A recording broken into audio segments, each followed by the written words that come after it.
And so to the day's stories, where change of plans marked the arrival of the body of former Prime Minister Raila Odinga in Kisumu County on Saturday morning. Now, the military helicopter carrying the remains of the late former Premier touched down at the Kisumu International Airport at 7:20 a.m.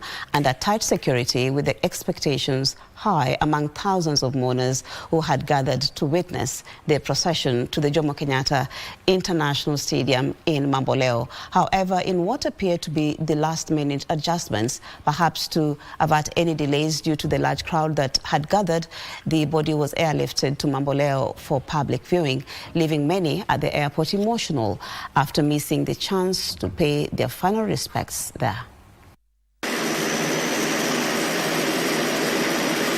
It was 7:20 a.m. when the military helicopter ferrying the remains of former Premier Raila Odinga landed at the Kisumu International Airport, a long-awaited moment by locals in the lakeside region.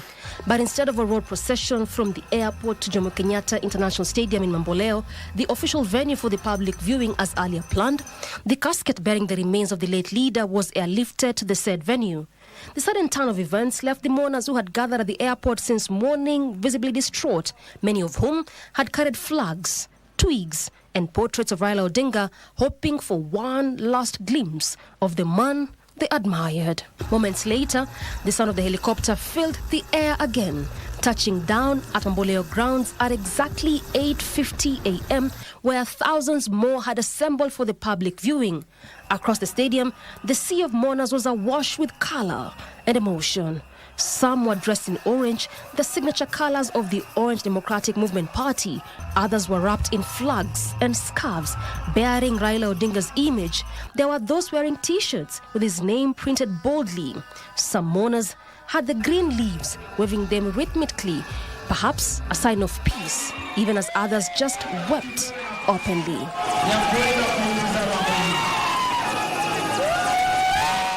Draped in the Kenyan flag, the casket was carried by a military escort in slow, deliberate steps to a tent set up for the ceremony. The event began with the national and East African anthems, followed by an interfaith prayer service led by religious leaders who prayed for both Raila's soul, his family, and the nation at large. Later, Kisumu County Governor Anyang' Nyong'o, alongside a section of other leaders from the Nyanza region, including Governor Gladys Wanga of Homa Bay County, Paul Otom of Busia County, led the public viewing. While the exercise was ongoing, crowds continued streaming in, singing softly, waving twigs, chanting in sorrow and gratitude for the man whose political journey had defined Kenya's history. On their part, security officers ensured the surging crowd stayed controlled, directing mourners to form queues as they filed past the casket. At the same time, ambulances were on standby, offering first aid to those overwhelmed by emotion and exhaustion. Despite a few tense moments as queues disintegrated and crowds started to form around the designed tent, the viewing still continued under the watchful eye of the military. The exercise went on throughout the afternoon until about 3:15 p.m. when it ended.